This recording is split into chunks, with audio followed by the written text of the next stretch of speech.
Call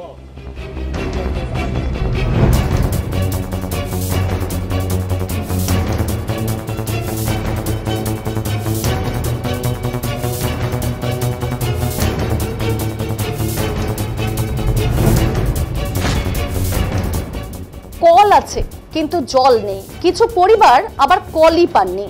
Maynaguri ব্লকের উত্তর পদমতি 1 নম্বর গ্রাম পঞ্চায়েত এলাকায়, ওই ময়নাগুড়ি ব্লকের খাগড়াবাড়ি 1 নম্বর গ্রাম পঞ্চায়েতের বিভিন্ন এলাকায় জল প্রকল্প থেকে বাড়ি বাড়ি যে কল দেওয়া হয়েছে, এলাকাবাসীদের অভিযোগ কল আছে কিন্তু জল নেই। আবার কিছু বাড়ি কলের পরিষেবাই পায়নি বলে অভিযোগ এলাকাবাসীদের। যেমন উত্তর পদমতি সেনপাড়া এলাকায় প্রায় 15টি পরিবার কলের পরিষেবা থেকে বঞ্চিত রয়েছে। জানা যায় সেই কলের ম্যাটেরিয়ালও খুব নিম্নমানের, বেশিরভাগ কলেরই জয়েন্ট ভেঙে পড়ে রয়েছে। আবার কিছু কলে জল আসছে বিন্দু বিন্দু, সারাক্ষণে 1 বালতি জল ভরতে সারা দিন লেগে যায় বলে অভিযোগ। বাড়ি বাড়ি কল হওয়ায় প্রায় 2 বছর পেরিয়ে গেলেও বেশিরভাগ কলে দেখা মিলছে না জলের। একে তো গরম পড়তে না পড়তেই পানীয় জলের সমস্যা, উপরন্ত কল থাকলেও জল নেই বিভিন্ন জায়গায় বলে অভিযোগ। এই অবস্থার সমস্যায় বিভিন্ন গ্রাম পঞ্চায়েত এলাকার বাসিন্দারা, যদিও এ ব্যাপারে ময়নাগুড়ি পঞ্চায়েত সমিতির সভাপতি কুমুদ রঞ্জন রায় জানিয়েছেন পদমতি 1 নম্বর গ্রাম পঞ্চায়েতের বিভিন্ন এলাকাতেই যে জল নেই বিষয়টা তার জানা নেই। বিষয়টি তাদের কাছ থেকেই শুনেছেন এবং তারা এসব এলাকায় পরিদর্শনে যাবে এবং সেখানে কি অবস্থা রয়েছে সেটা নিয়ে আলোচনা করবে, কিভাবে সে সমস্যার সমাধান করা যায় এবং সেই বিষয়টি দেখবেন। কি জানিয়েছেন এ বিষয়ে গ্রামবাসীরা শোনাবো। জল দেওয়ার 2 বছর হয়ে গেল। প্রথমত 7 দিন জল পাইছি, তারপর থেকে তো কোনো জল আসে না। তাহলে কল দেওয়ার উদ্দেশ্য কি? জল যদি না আসে কল থাকলে হবে নাকি?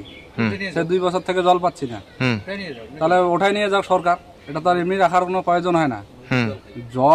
জলের জন্য যদি কল থাকে, যদি জল না আসে তাহলে ওইটা রেখে লাভ নেই। মূলত এখন কি চাচ্ছেন? এখন তো এটার চাচ্ছি যে জল আসুক, আর নাইলে ওঠাই নিয়ে যাক সরকার। এটা জল আমরা এখানে পাই না, এখানে কোনো নলকূপ নাই।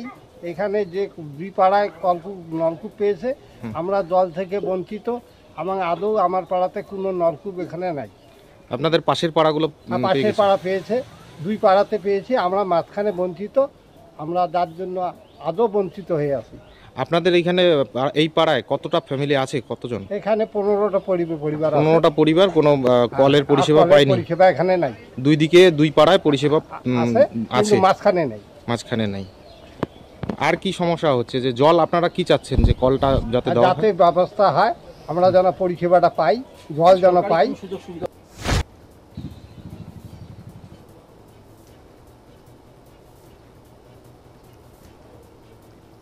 অন্যদিকে জনস্বাস্থ্য কারিগরি দপ্তরের কর্মাধ্যক্ষ সুপর্ণা রায় শীল জানিয়েছেন বিষয়টি তিনি শুনেছেন, তিনি তার ঊর্ধ্বতন কর্তৃপক্ষকে জানাবেন। কি জানিয়েছে তিনি শুনবো।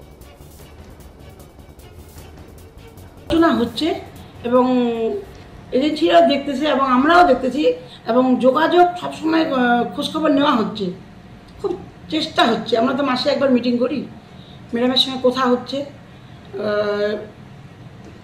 ওনারা তো বলছে সব দিক দিয়ে দেখতেছে, যেখানে যে আমাদের পঞ্চায়েত আছে, সমিতি মেম্বার আছে, সেখানে তারা নিয়ে যাচ্ছে, কি সমস্যা দেখতেছে, হয়তো মিটে যাবে আশা করি।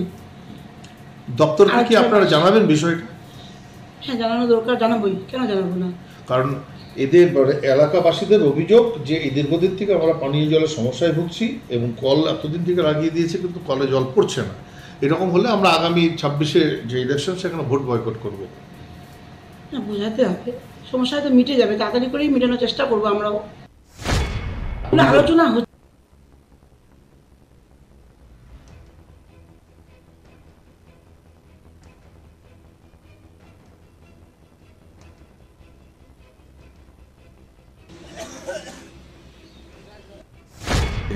পদমতি 1 এবং বিভিন্ন জায়গায় অনেকদিন আগেই জলের কল বসছে কিন্তু জল নাই, অভিযোগ গ্রামবাসীদের।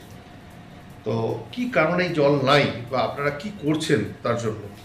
বাড়ি বাড়ি জল পৌঁছানো, মানে পানীয় জল পৌঁছানো আর কি, এটা তো অনেক বড় প্রকল্প। তো বিষয়টা মানে অবশ্যই ঠিক আছে, মানুষের দাবিটা ঠিকই আছে। হ্যাঁ, এটা বিলম্ব হচ্ছে। এই বিলম্বের জন্য আমরা একাধিকবার মানে জনস্বাস্থ্য কারিগরি দপ্তরের সঙ্গে আমরা একাধিকবার এই বিষয়ে আমরা আলোচনা করছি। এমনকি আমরা ফিল্ড ভিজিট মানে মাধবডাঙ্গা একে আমরা ফিল্ড ভিজিটও করছিলাম। তো এটা একটা সমস্যা আছে। তো কারিগরি যে জনস্বাস্থ্য বিভাগ তার সঙ্গে আমাদের মানে রেগুলার বলতে গেলে কথাবার্তা হচ্ছে, মানে যত সম্ভব এই সমস্যা মেটানোর জন্য তারাও তৎপর আছে। আর এর মধ্যে যে সমস্যাটা প্রধানমন্ত্রী মান থেকে বললেন, যে অবশ্যই মানুষের একটা দৈনন্দিন জীবনের একটা অত্যন্ত প্রয়োজনীয় মানে পানীয় জল, এটা তো মানে আমাদের প্রত্যেকের কাছে একটা দৈনন্দিন জীবনের একটা বড় সমস্যা, সেটাকে মেটানোর জন্য আমরা তৎপর আছি। পদমতি